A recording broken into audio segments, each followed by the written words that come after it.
भरायचा आहे, ऑक्सिजन भरायचा आहे आणि 30 वेळा त्याला पंप करायचं आहे.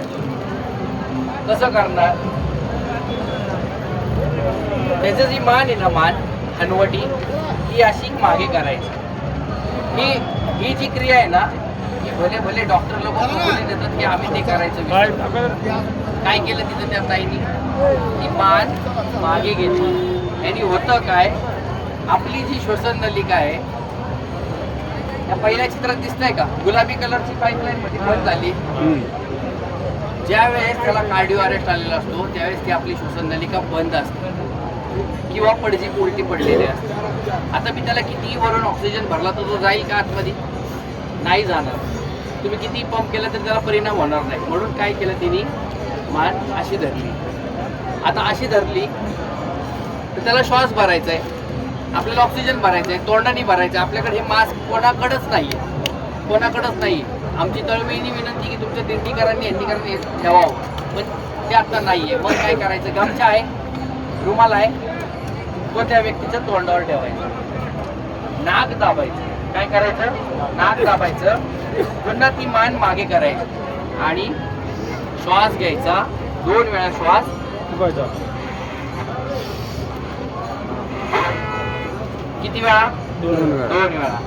त्यापेक्षा जास्त नाही. 30 वेळा काय करायचंय? पंप करायचं.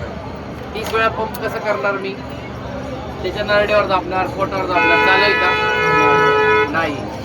30 वेळा पंप कुठे करायचं? आपल्या बरगडीचा पिंजरा असतो माहिती का? ते बरगडीचा पिंजरा इथं गेल्यावर खड्डा पडतो, म्हणजे जॉईंट संपतं. तिथे 2 बोटं अशी आडवी ठेवायची आणि त्याच्या वरचा जो पॉइंट आहे आपला, तो प्रत्येकाच्या बॉडीतला तो हार्ट पंप करण्याचा पॉइंट आहे. म्हणजे CPR द्यायचं आपल्याला त्या पॉइंटवर. 2 वेळा मी काय केलं? श्वास भरला. 30 वेळा मला तिथे दाबायचं.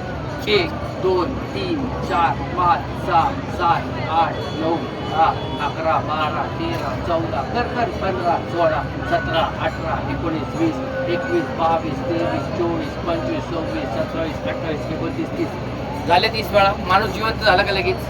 नाही. ही जी सायकल आहे, म्हणजे ही जी क्रिया आहे ती कंटिन्यू करत राहायची. 2 वेळा श्वास, 30 वेळा पंप. 2 वेळा श्वास, 30 वेळा पंप. श्वास देताना लक्षात ठेवायचं, नाकावर रुमाल, त्या तोंडावर रुमाल पाहिजे, नाक दाबलेलं पाहिजे आणि मान पूर्णतः मागे गेली पाहिजे. तरच त्या ऑक्सिजन पाईपलाईनमधनं भुगसत हवा ऑक्सिजन जाईल. नाहीतर तुमच्या क्रियेला काही फायदा होणार नाही. असं तुम्ही किती वेळा करणार? जोपर्यंत ती व्यक्ती शुद्धीवर येत नाही तोपर्यंत करायचं. आणि शुद्धीवर जर ती व्यक्ती आली, तिला डाव्या कुशीवर झोपवायचं आणि हॉस्पिटलाइज करायचं. अशा प्रकारे आपण एखाद्या व्यक्तीचा जीव वाचू शकतो. हे तुमच्या गावाला समजलं पाहिजे.